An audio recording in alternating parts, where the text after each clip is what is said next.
আন্দোলন করা হয়েছে শুধু নির্বাচনের জন্য। আর ভাই, এই নির্বাচন সুষ্ঠু করেনি বলেই তো আপনার আন্দোলন হয়েছে। পরবর্তীকালীন সরকার 16 বছর বিএনপির নেতৃত্বে গণতান্ত্রিক সংগ্রামের যে আপসীন ধারা, যে ধারায় গুম খুন ক্রস ফায়ারের মধ্যে দিয়ে আপনার গঠিত এই সরকার, যে মানে গুম খুন ক্রস ফায়ার মধ্যে দিয়ে যে অরাজকতা তৈরি করেছিল হাসিনা, সেটাকে মানে সেই হাসিনাকে পরাজিত করে গঠিত অন্তর্বর্তীকালীন সরকার।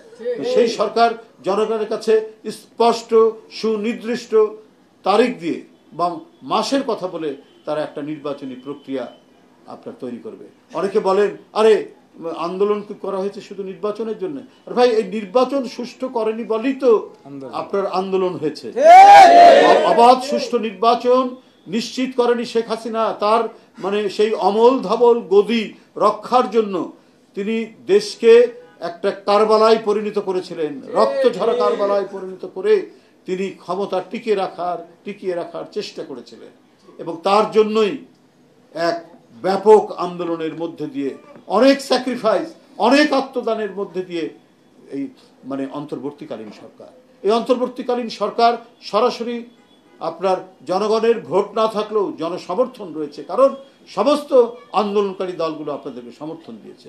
তো সেই যখন আন্দোলনকারী দলগুলো আপনার নির্বাচনের কথা বলছে যে আপনার শুধু নির্দিষ্ট সময় দিন এবং একটা নির্দিষ্ট সময়ের মধ্যে দিন যাতে এই নির্বাচনটা প্রলম্বিত না হয়, কিন্তু তখন বারবার কখনো আমরা ডিসেম্বর শুনে আবার কখনো শুনছি যে মার্চ, আবার এসে চলে যাচ্ছে জুন। এই ধরনের যে একটা পেন্ডুলামের মতো বক্তব্য দুলছে অন্তর্বর্তীকালীন সরকারের, এই দোলায়মান অবস্থা থেকে জাতিকে একটি সুনির্দিষ্ট তারিখ দিয়ে আশ্বস্ত করা দরকার।